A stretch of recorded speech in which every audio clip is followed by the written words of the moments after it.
It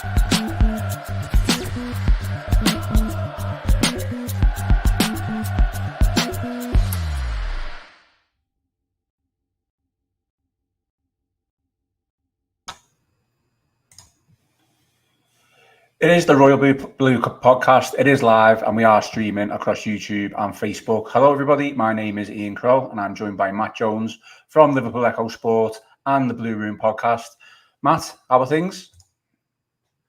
Yeah, I'm very well, mate. Very well. I was on a high all day. It's starting to wear off a bit now. I feel like the crash is coming probably some point after this podcast. But no, delighted to be here with you talking about the Blues again after yesterday. Yeah, it's always a nice bit of therapy, and it's always a nice bit of therapy when Everton win as well. So it's tonight's agenda, obviously, it is literally all about the Chelsea game. We will obviously try and throw in a few tidbits as well, but predominantly we are going to wax lyrically about Chelsea and that 2-0 win at Goodison Park. Please submit your questions. We'll try and get to them and through them as many as possible. We are streaming live on YouTube and Facebook. So again, like I say, we are live. Get your questions in. I'll put them to Matt and we'll try and answer them as well. Please remember to like and subscribe to our Facebook page and YouTube channel. Show us some support. And Matt, let's get to it. Initial reaction to that 2-0 win, now 2 home wins in a row. Fantastic stuff.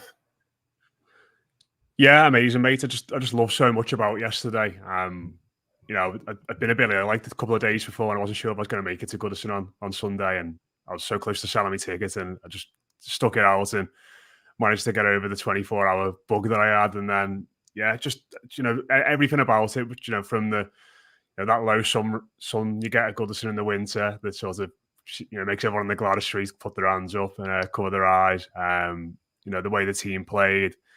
The Chelsea fans getting sent packing after the ridiculous stuff that they were singing as well throughout the game. There were just so many nice moments throughout, and obviously capped off by two brilliant goals and 2 brilliant moments. One from Doucoure on the rebound that steers it really well. He sort of continues his form and his reputation of being the best finisher at the football club these days. And then Lewis Dobbin, it's just marvelous, isn't it? The way the ball drops to him on the edge of the box and he hammers that in, and everybody in blue on the pitch piles over to that corner and piles on top of him. So just an amazing day, mate. And, one I think that we'll cherish, really. I think one of the sad things for me about the last couple of seasons is that every time we've got a result at Goodison, be it a draw or a win, it's felt like you're looking up at that clock and thinking how long's to go, and you're sort of wishing the time away. But the last 2 games, I think we've sort of been able to enjoy and take in the 7 minutes of stoppage time at the weekend. And I think it was 10 minutes, wasn't it, on a Thursday night, and sort of enjoy it and bathe in the atmosphere a little bit, because as much as that thing on the waterfront looks absolutely fantastic, we're getting ever closer to that final kick of a football at Goodison Park, and want to be able to take it and enjoy as much as possible. So great that we've had those 2 wins in the space of 4 days, and great that we can sort of just immerse ourselves in a great atmosphere and enjoy Everton winning football matches. Yeah, absolutely. You're right. It was 10 on Thursday and it was 7 on Sunday. I don't know where they got that time from, but they're obviously trying their best to find the time from somewhere to extend that match. But Matt, going into this game at home, Everton have been pretty good against Chelsea. Won 4 of the past 5 over the past couple of years. So should have been expected, really, that we would go on and beat Chelsea. They're not in great form either themselves. So was it expected? Yeah, I think so. I don't know. I was sort of talking to my dad before the game, when the team came out, and it's one of them. Whenever I watch Chelsea this season, I've never really fancied them in any game. But I think when they're playing Everton, you're playing your team, it's a bit different, isn't it? And all of a sudden, you look at that team sheet and you go, well, they have got a lot of high class players in there, albeit they've not performed, and you do just sort of have that fatalistic feeling as a Blue, don't you? The day that it's all going to click together is going to be on Sunday sometimes. But deep down, I didn't think we'd get beat, certainly. I just felt the momentum that they had from Thursday, the players, the issue Chelsea have got. I think James Garner coming back into the team is really important as well. Maybe something we'll go on to talk about a bit later. I think his energy in the second half really helped carried us through when there were other players in the team that were flagging. I just felt that freshness would get us a result in the end. And I think ultimately, if you look at the game and for all the the high class players they've got, I think the one main moment of quality comes from Dwight McNeil for me in getting the ball in a transitional phase, beating Conor Gallagher and playing that pass to Calvert-Lewin. That's the high class moment in the football match, which ultimately sways it our way. So, the one, I imagine they see that fixture every year, don't they, on the calendar and think, oh no, not Goodison again. we never get anything there. Obviously they won there last year, didn't they? Well, we had Frank Lampard as manager then, so I don't know if that really counts or not, Ian, to be honest. But no, it's one of them, isn't it? They probably dread coming here. But I want every team to look at us like that. I want every team when it's like horrible weather, it's cold. December when the fixture schedule is really packed, to look at Everton and go, oh God, I don't fancy that. I don't want to go there and play these at this time of year. So no, I wasn't totally surprised, but maybe I wasn't totally surprised if we didn't get beat, but maybe winning was, a nice bonus. What about you? Did you fancy us beforehand? I mean, I predicted 1-1, but that was during a preview pod with Conor O'Neill and the rest of the lads. But I wasn't on the pod. I was producing it, and he kind of caught me unawares. I wasn't expecting the question, so I just kind of said 1-1. But I think looking back at it now, obviously in hindsight, it's one of them, isn't it, where we would have been a little bit disappointed if we got beat. I think a draw we probably would have took maybe because our expectations are starting to rise a little bit, but let's face it, it is Chelsea. They've still got quality players. Our home form still hasn't been fantastic, but sticking with the home form there, 2 in a row now. Previously, before that, it was 1 win in 6. It's our away form that's kept us going. Now it's 3 and 6.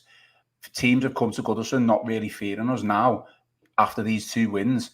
Convincing wins, by the way, clean sheets as well. You would hope that anyone who comes to Goodison now is going to be fearing anything that Everton throw at them. It's but yeah, I think, like I say, I predicted 1-1, but maybe that was just being a bit too conservative, to be honest. Yeah, it's sort of, it's one of them. Is like sometimes when you're on a good run, you sort of feel like 3 wins in a row just by like the law of averages. Like they probably won't do it, and you can be a bit conservative sometimes with it. But yeah, I think what we're seeing is like, earlier in the season when there was a lot of talk about XG and stuff like that with the home form, I was kind of getting a bit frustrated with it. And I'll admit I was getting frustrated with the manager sometimes referring to it and stuff like that.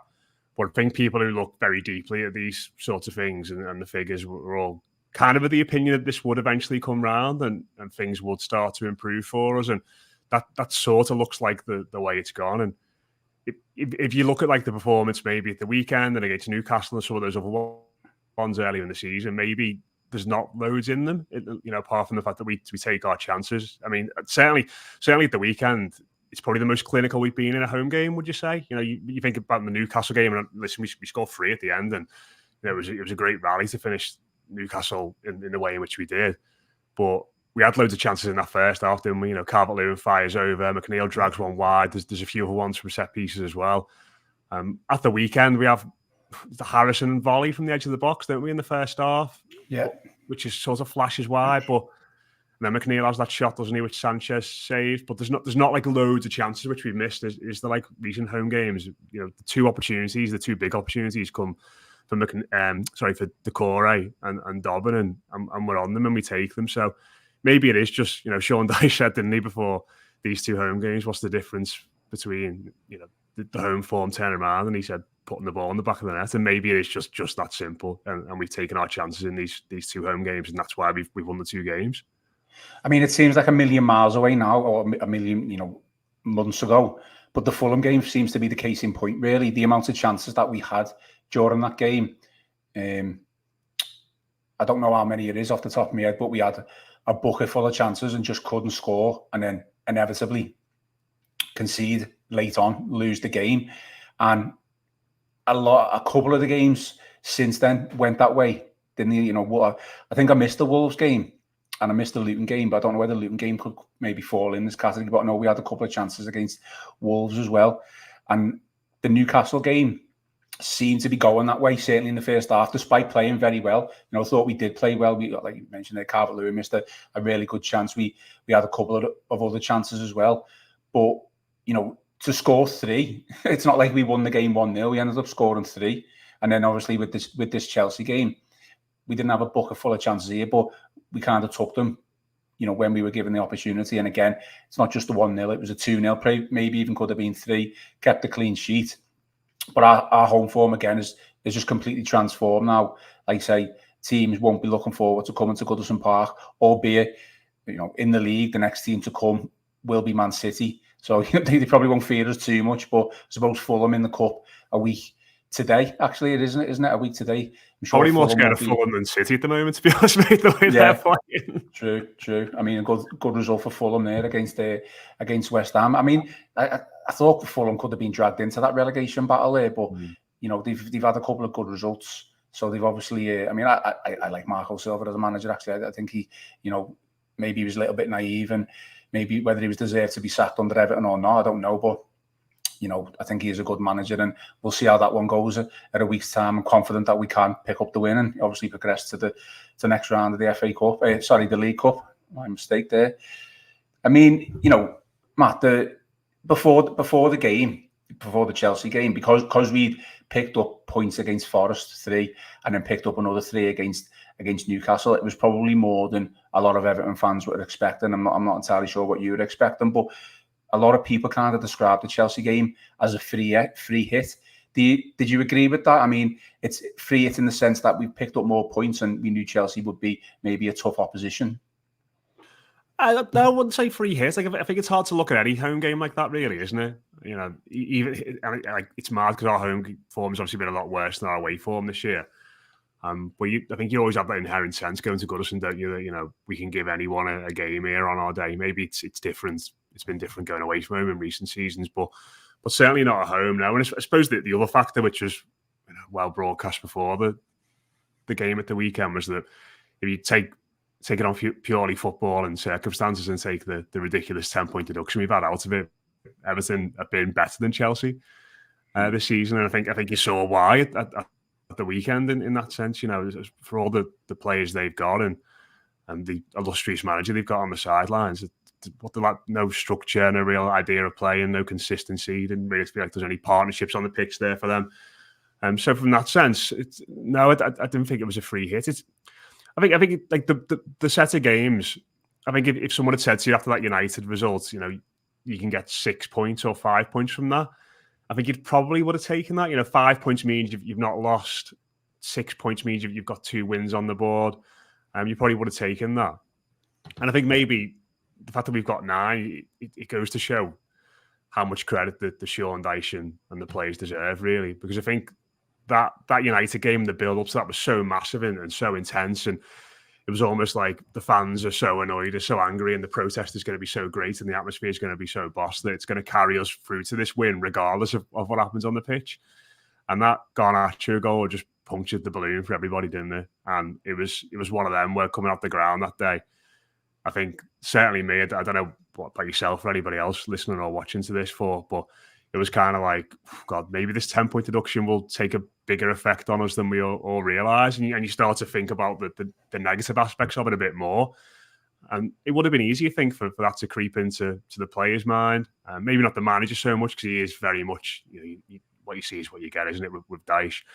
But I think the way in which he's been able to lift the players, the way in which they've sort of doubled down on working hard and leaving everything else on the pitch is a massive credit to them. And the mentality they've shown and the steeliness they've shown and that willingness to dig deep and effectively get those 10 points back in a week is amazing. It's been an amazing effort from them all. And it just goes to show, doesn't it? I think that the last time we won 3 games in a row without conceding in front of fans was, as you said there, Ian, your mate Marco Silva, wasn't it, when we had that great run towards the end of his first season? I think when we beat Arsenal, West Ham and Chelsea in a row. That was from our very own Gav Buckland. So winning three games in a row without conceding is a massive achievement for any Everton side, any really good Everton side, probably among the best we've seen in the Premier League. So for Dyche to do it with this set of players in these circumstances, with the opposition as well, Newcastle are a good side, Chelsea have got good players. I think the manager and the players deserve a huge pat on the back for the way in which they've been able to rally in what have been, let's be honest, it could easily have been a crisis moment for Everton. No, absolutely. And just to go back to that United weekend, I think there was obviously a lot of pressure off the pitch, wasn't there, with regards to what was going on, and the fans rallied together, and the unity is something that I haven't seen in a while. But for me personally, definitely that Garnacho goal took the wind out of our sails. What an absolute worldie it was.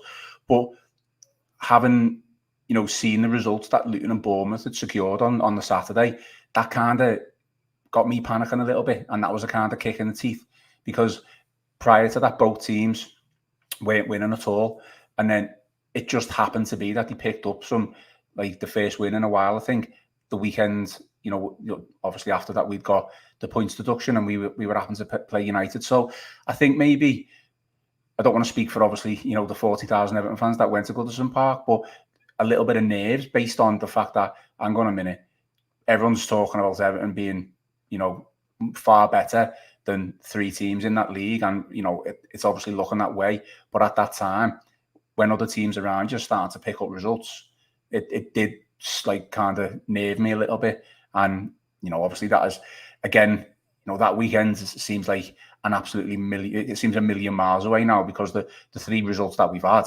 it's literally, I felt like we turned a bit of a corner against Brentford, but since Forest, and obviously picking up the wins against Newcastle and Chelsea, obviously, it just feels like that feel-good factor is back at Goodison. I really can't remember a time where, I can, but I can't really. It was a long time since I felt this good about Everton. I mean, when was the last time you felt this positive about the Blues?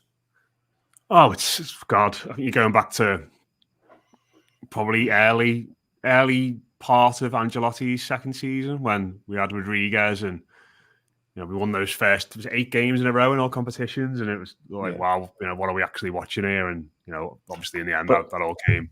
Even then, I completely agree with you. But we weren't allowed to be in the stadium, were we? So although that was positive and it was great, we didn't probably feel the benefits as a fan base and individual fans.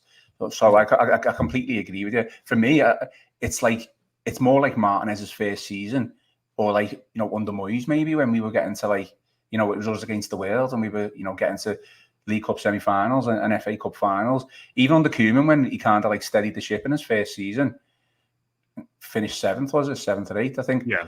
Even then, it was like, I didn't feel a warmth to Koeman or anything like that. So I think, for me personally, it's years since I've felt this good about Everton, and I don't want to get too far ahead of myself, because we're in the early stages of a season, and there's a long way to go. But actually enjoying going the game and watching Everton, entertaining as well. It's not pretty, but it's still entertaining for me. It's the feel good factor is definitely back for me. Yeah. I think, like, even like going back to that spell on the Silva mentioned, where we beat Arsenal, Chelsea, United in the space. Beat United 4-0, didn't we? Beat Chelsea 2-0 and Arsenal 1-0. In the space of 3 home games, that was a good time as well, and to look back on. But yeah, it's weird, isn't it? Because I agree with you, but like, you look at the table, and even without the points deduction, what would we be now? The 10th, is it? 9th, 10th in the table? And like, you think back to, you say about the Martinez seasons and under Moyes, like when we were both still going the game then at that point, and like that, if we finished 9th, 10th, then it would have been like, oh, it's been a really poor season, wouldn't it? Yeah. I suppose it's all in context. But I think the thing that I'm like, and like, sort of what I said before about it's the context and all this, isn't it? And I think it all makes a lot more sense, and it all feels a lot more important when you feel like you've got something to rally behind. And that's why, like, even maybe not so much the second season in recent years where we had the relegation battle, that was really bad. But that first season, when the fans got behind the team and started doing the demonstrations and stuff, the circumstances were terrible, but having something to rally behind and having a cause to rally behind made going the match an event. But it was something to be endured rather than enjoyed at that point, admittedly. Now it feels like these games are to be enjoyed, and we're only 4 points clear of the relegation zone. I don't know if we'll get any points back on appeal or not. But you're right, that there feels like there's a cause here, and the cause is very much us against the Premier League, us against the world. But I got sent a video last night of people out in town singing Everton songs, and they were singing, "You can stick your points deduction you can imagine the rest of that song. But they're also singing we're going to be running around Wembley with the cup as well. So I think that's something to consider as well. Like, as much as we're all rallying against the Premier League and all think we've been hard done by, and there's defiance there running through the fan base as well. This is a fan base that's still hopeful of getting something serious. And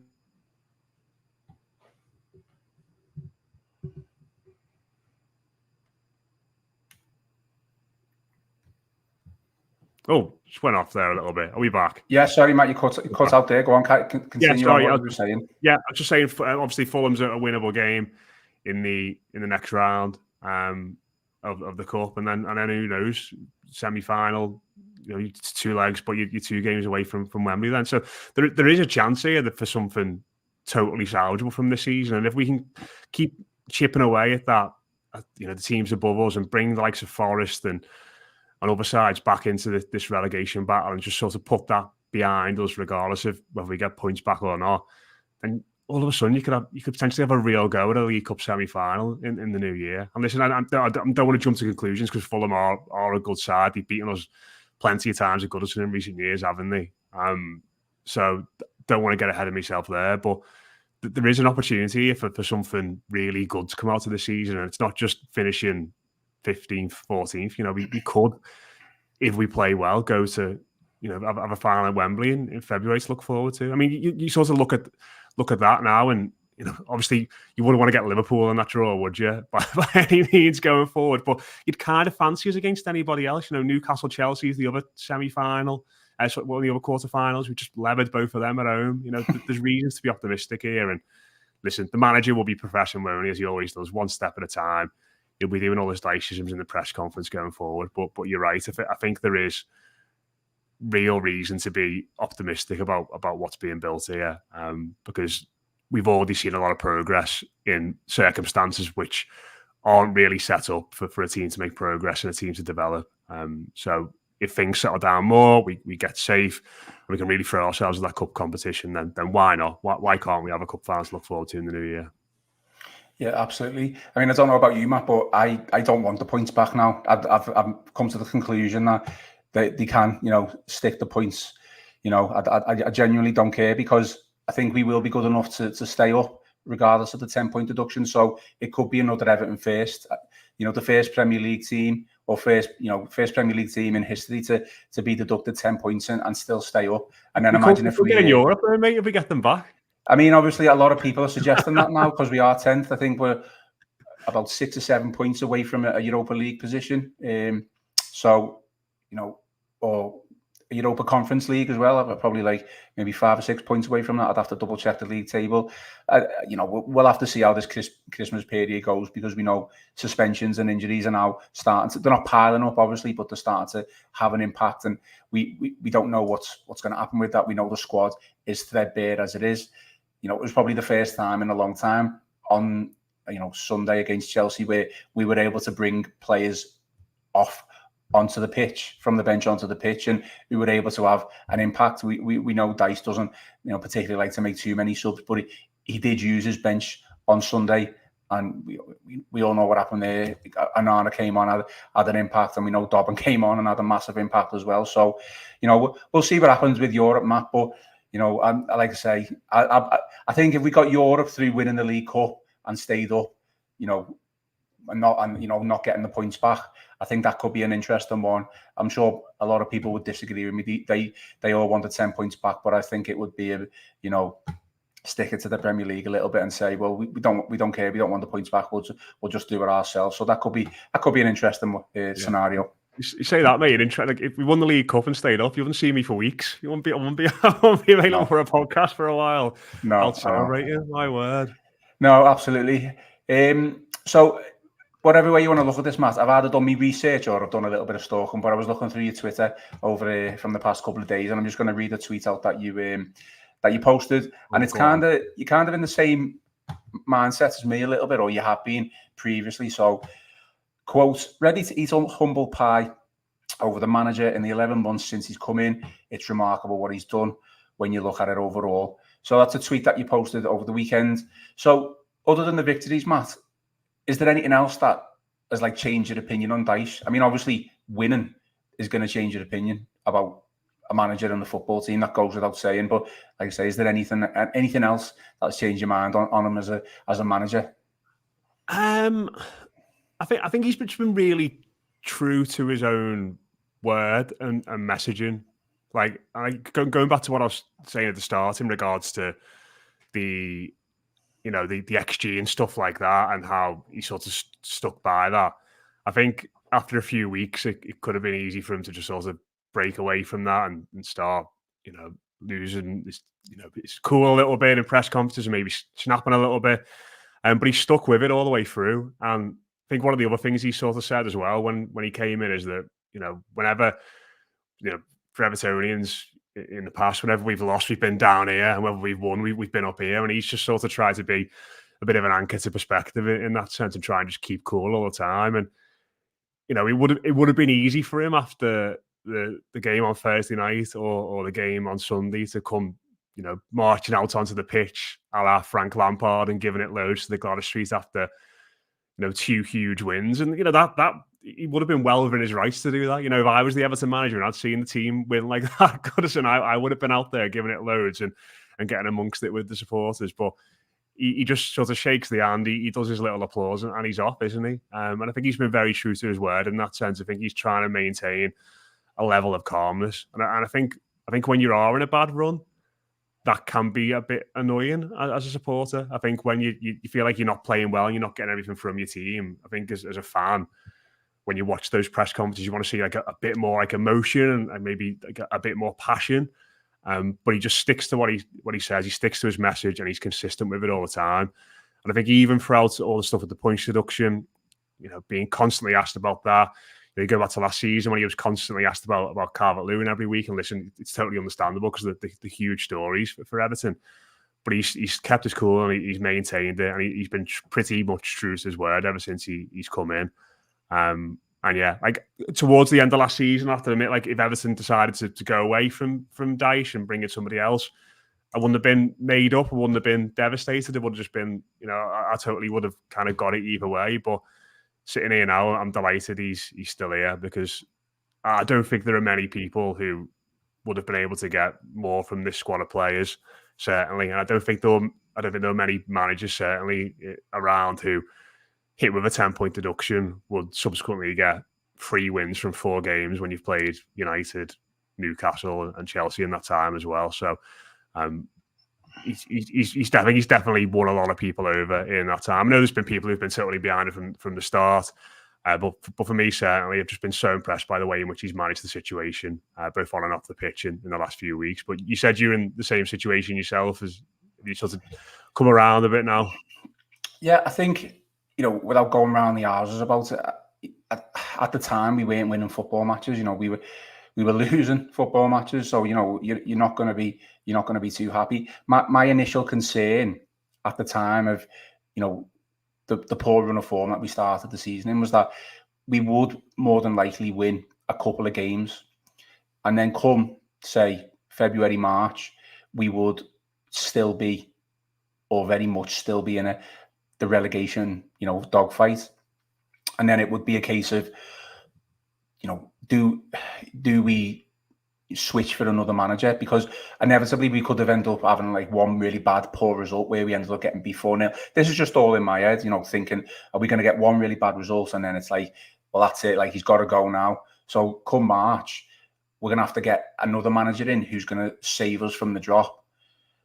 And it would be like, well, the type of manager that you're looking for is not someone who's, going to be here for a bit of longevity. It'd be someone who just literally just needs to keep you up for the remainder of that season.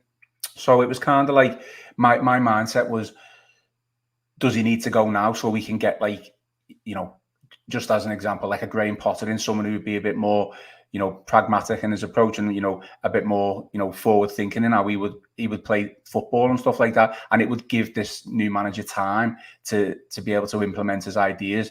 Whereas when a new manager came in March, he literally wouldn't be able to do anything. But I completely want to say, I'm absolutely delighted that Dyche has turned things around. I don't really care who manages Everton Football Club as long as, they're there to win. And, Dyche has certainly proven that at this moment in time. Yeah. Again, I think, sorry, mate, go on. No, it's early days. So again, it's kind of what you said, isn't it? You don't want to be too high, you don't want to be too low.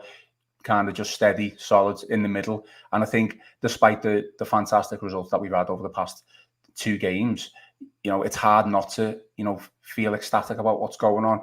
But I'm still trying to bring myself down, like you said before, and just be in the mindset of steady as we go and just see how this season progresses.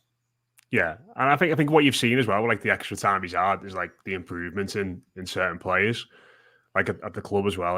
Mikalenko sort of felt like a lost cause, didn't he, at the end of last season, and when Young came in, I think James Garner's gone up a level, looks much fitter as a player. I think Onana's probably improved as well. McNeil obviously has been a big improvement, or that kind of started straight away, didn't it, when he came in, and Calvert-Lewin, if you were told in the summer, mate, like you would have played the amount of minutes he has this season and sort of been injury free, I would have been totally surprised and shocked by it. I think when we brought Beto in, it sort of felt like he'd be starting most games for us because Calvert-Lewin's fitness wise was a bit of a lost cause. So I think by having that patience and giving them time to actually work out the players and where the best, what they need, how you keep them fit, how does the workload need managing, and kind of give them that time to plan it. We're starting to see the best of all those players sort of come through as well. And I think Mikalenko and Calvert-Lewin are the biggest ones. Mikalenko in terms of performance, his level has just gone up to a level I didn't think he was capable of, and Calvert-Lewin in terms of his durability, obviously touching all the wood around me because you never know with Dom, and you don't want to get too carried away given his fitness issues. But he looks like he's playing 2 games a week quite frequently now, isn't he? And he looks like he's getting through them all right. So, I mean, by giving Dyche that extra little bit of time, we're starting to see the things that might have been frustrating last season when Calvert-Lewin wasn't playing or Mikalenko was struggling, etc., etc. Now we're the other side of it. We're starting to reap the benefits from it a bit more. Yeah, and I mean, surely all credit to Dyche as well for being able to manage Calvert-Lewin. So something that no one, the past previous couple of managers haven't been able to do, really. Yeah, definitely. And I think even at the weekend, just taking him off on 60 minutes, was it 65? Yeah. That's fine. He was having a bit of an in and out game, wasn't he? He wasn't really doing too much, and you've got a player on the bench there and Beto now who can come on and make an impact, albeit in quite an unorthodox way as he tends to do when he does get on the pitch. But it's just being sensible, isn't it? I think he's a very sensible manager, isn't he? I mean, there have been times where he's made decisions which leave you feeling a bit like, what on earth's going on there? And his substitutions can or non-substitutions can do you red at times. But I think 80% of the time you look at what he's doing and think, yeah, that's very sensible. And that's kind of what we need at the moment, because for the last 4, 5, 10, 20 years, we've not been a very sensible football club. My next question then is based on what this podcast has been headlined. Pochettino claiming that Chelsea were the better team despite the defeat. Is that a statement that you agree with, or is he just trying to be a politician there? Oh, not at all. No, I thought they were awful, genuinely terrible yesterday. I just found all their decisions were mad. Because I think early on they looked a threat. I think down the left hand side with Mudryk and Cucurella, and then Reece James went off, and they put Cucurella on the right hand side and put Colwell on the left, and I thought that just negated a lot of their threat. So, but I just thought they were so poor. As good as we were, and the way we shut them down was excellent. They were an absolute rabble. Midfielders costing £120 million each, just knocking it sideways.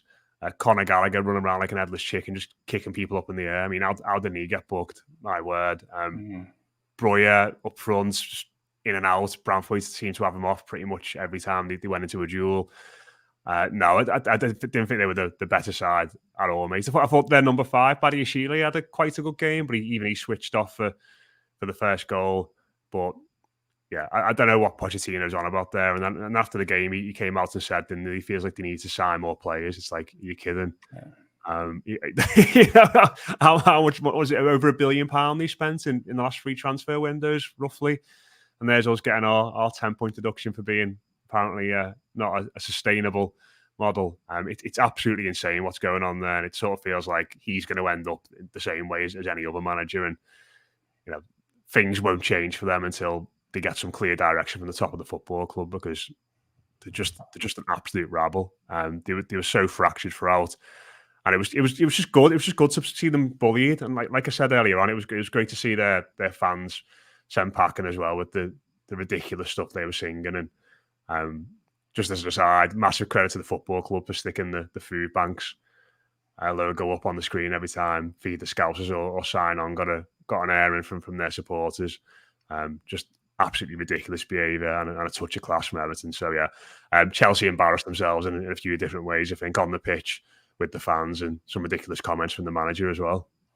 Just to go on a bit of a sidebar, I mean, I don't know what you think, but I think Pochettino flatters to deceive. To be honest, I don't think he's all that and what he's made out to be. I think he's a bit of a media darling because of who he is and his name. But I just don't think he hasn't done much throughout his career. And he did well with Tottenham, but didn't win anything really. I don't think he won anything, and then went to PSG.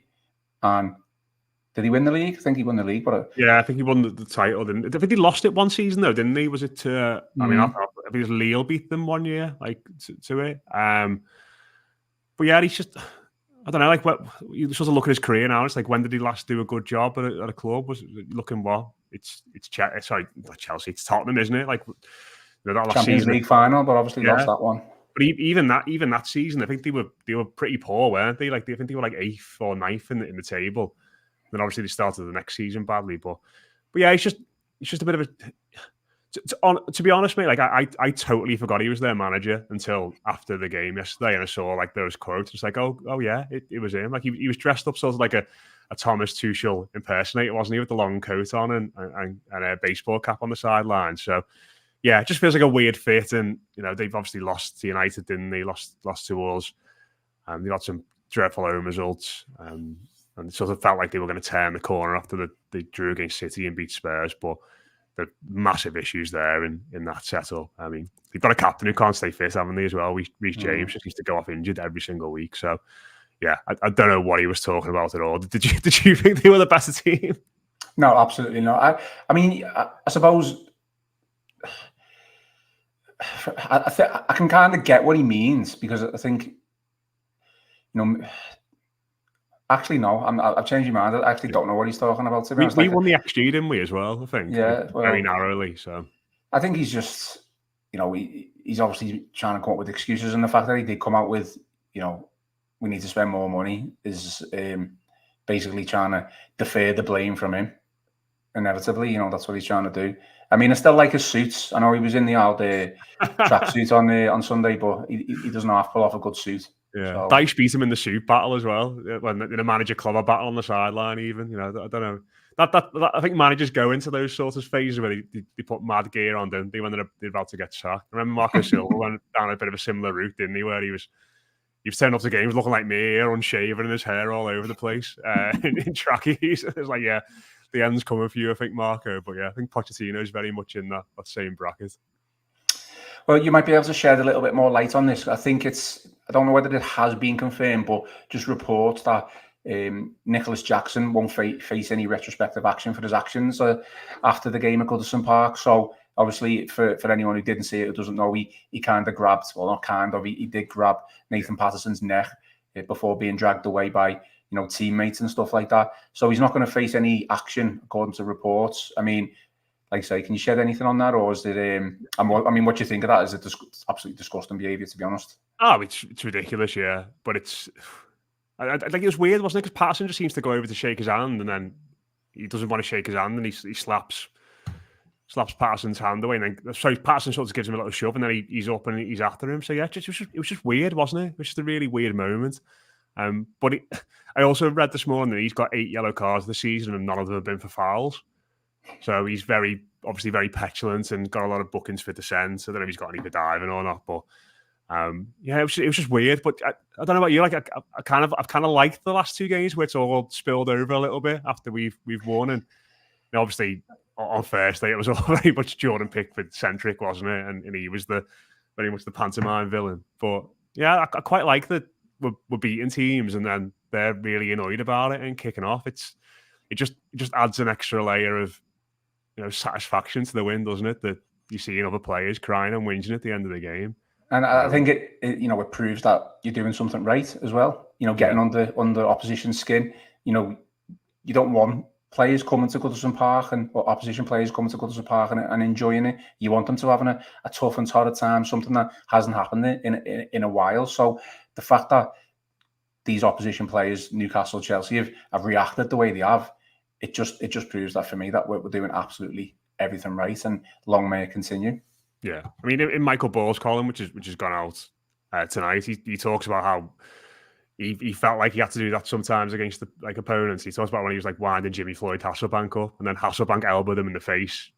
Ball, made the most of it, and Hasselbank got sent off. And it's the dark arts, isn't it? You've got to exploit it sometimes and try and get under the skin. And we all love it, don't we? Goodison Park's at its best when Everton have been a bit snide and aggressive, and that's what we've been in the last 2 games. And some teams stand up to that and give it back. Others wilt under the pressure and the atmosphere, and Newcastle and Chelsea both have in the last couple of games.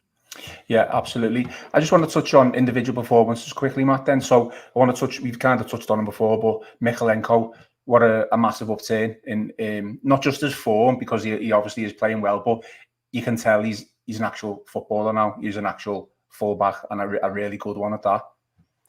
Yeah, mate, definitely. And being at the game yesterday, I don't know if these would have come through on telly or people who watched the highlights, but there were loads of moments in the second half, especially. I think we looked a bit tired, didn't we? And we were giving the ball away quite a lot in midfield, and we had chances to counter, and we were just being a bit wasteful.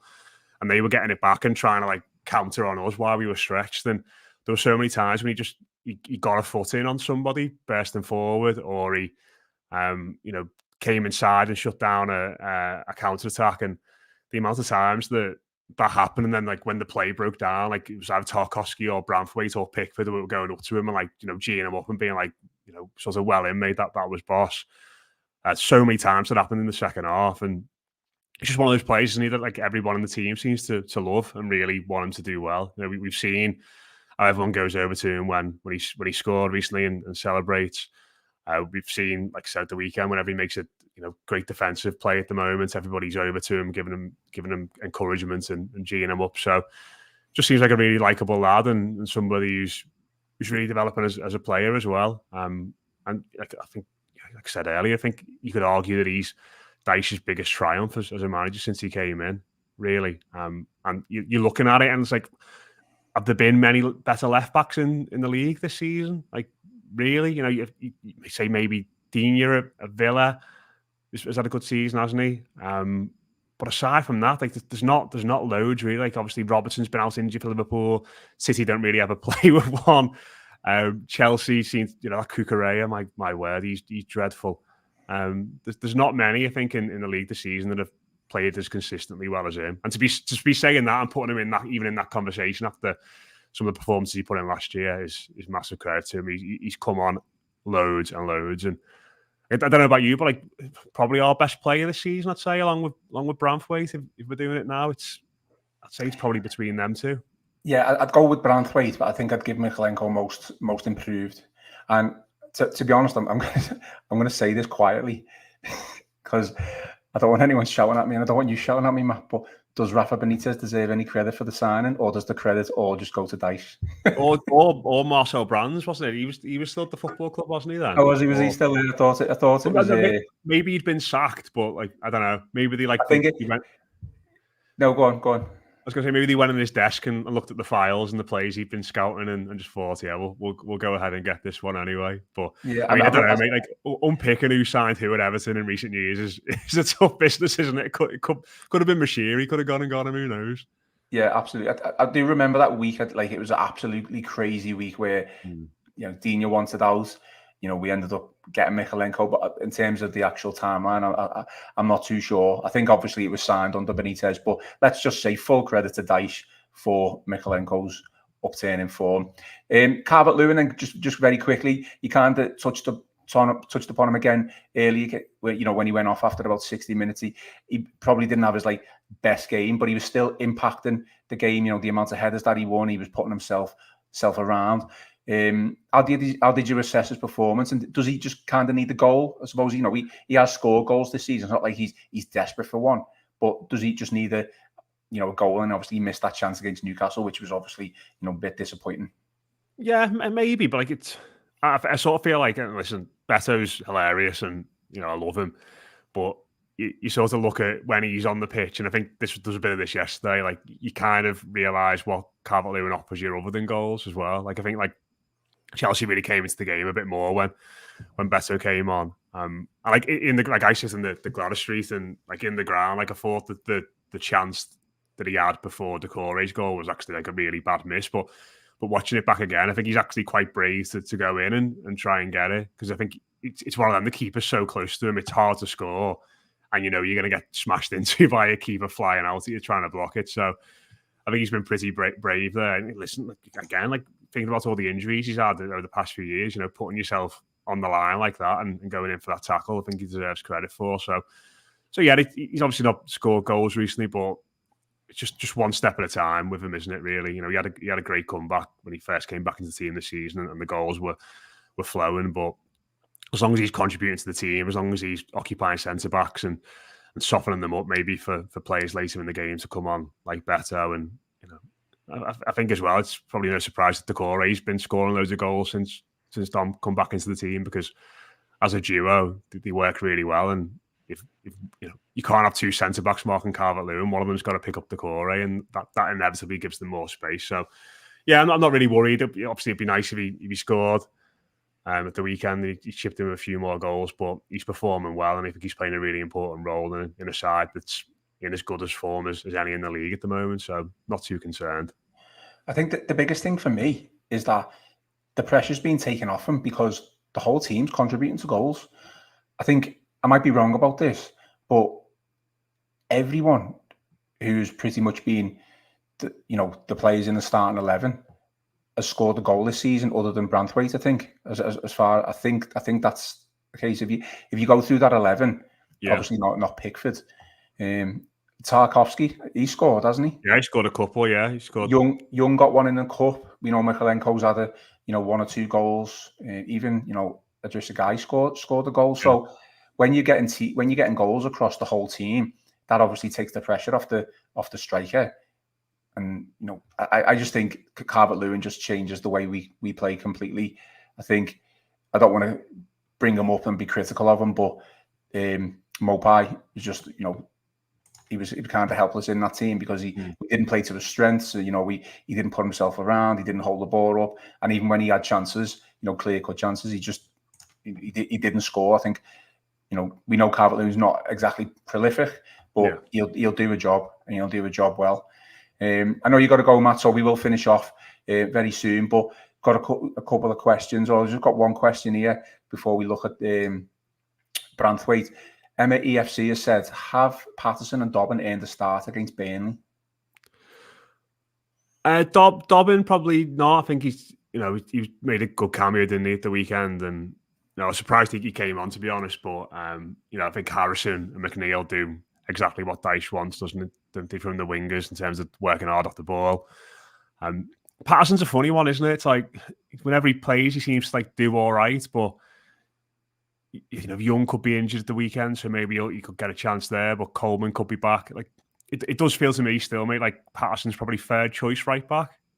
Would you agree with that as well? Yeah, it's maybe feels like we need, maybe if Young's injured and Coleman's not quite right, or I don't know, it's sort of mad like Coleman plays centre back, then that feels like the only time we'll see him. But probably in the eyes of Dyche, I think he's obviously third choice. I think. I mean, it's kind of proved that, hasn't it, within the last two games, that Coleman got the start against Newcastle, and obviously Young still played, but he was more of a right wing position. I don't know. A lot of people saying Dyche doesn't fancy Patterson. I don't know, but I do. Without playing exceptionally well when he came on Sunday, I do think he did okay, and could have easily have taken his chance. I think Young is he's done okay. I think he's been poor in certain games, and maybe certain periods of games. He's he's had the best game for Everton as a right winger. So, you know, it's a weird one, isn't it? But obviously that was his natural position anyway. Yeah. But they've both shown, I think, over the next few weeks when the games are going to be coming like thick and fast. Like, you know, maybe he'll be more willing to bring Dobbin on off the bench now because he did well at the weekend. Patterson has shown he could come on and do a job as well. So, you know, at least there could be rotation options because we can't, as well as this team's doing, as well as this sort of first 11's been doing, I don't think we'll get through this period without having to rotate or without injuries or more suspensions. Like, you know, players are going to have to come in and do a job in the side, and hopefully both of those can come in and do just that. Yeah. We'll finish off then with a small Burnley preview. Obviously, Everton, 5:30 kickoff on Saturday. Branthwaite is going to be out, Matt. You know, picking up that suspension. Obviously going to be missed because we've just talked about it there. He's probably been Everton's best player. That partnership that he's you know, managed to forge with Tarkowski has been absolutely amazing. So, who comes in for Branthwaite?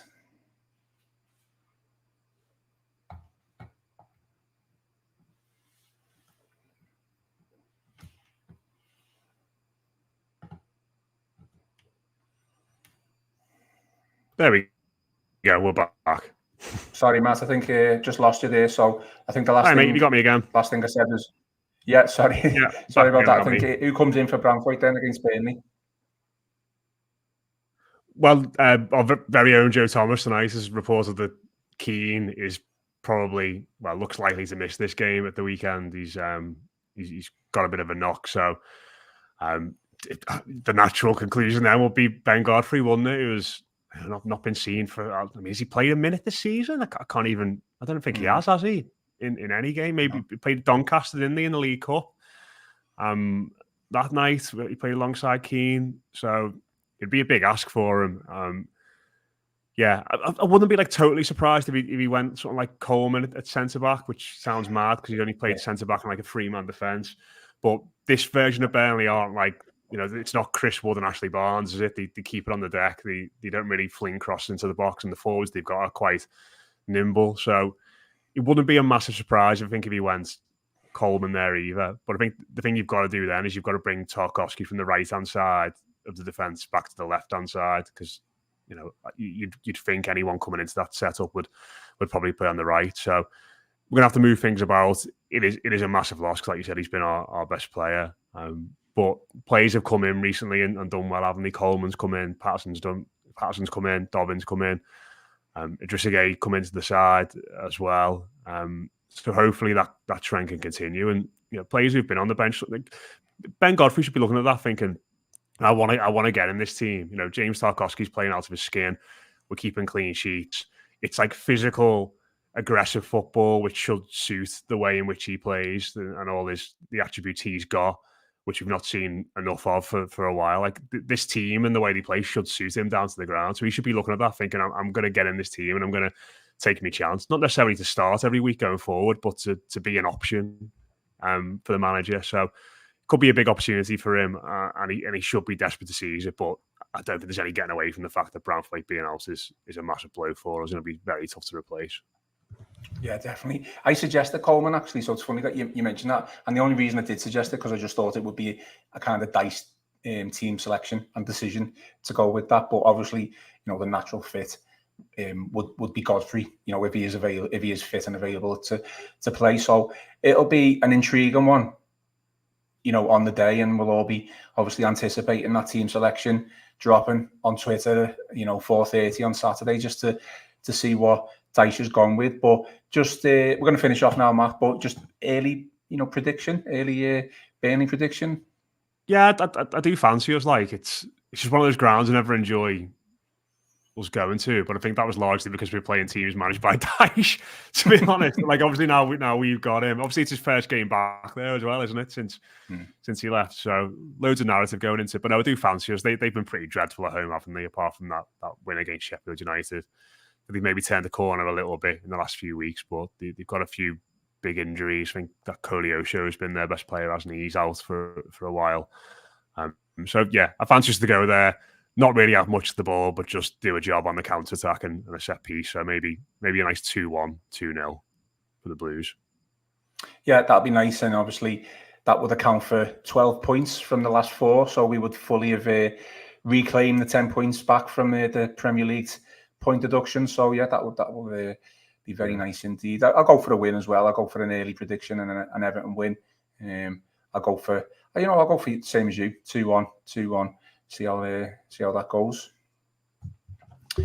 Okay, Matt. Well, I'll leave you to it. Lovely stuff. Thanks very much. It's I know you've got a couple of things to do before you finish off tonight, but thanks for joining me. It's been a good chat. Actually, our first podcast ever together on the Royal Blue channel. So hopefully, plenty more to come in the future. I was thinking that, mate.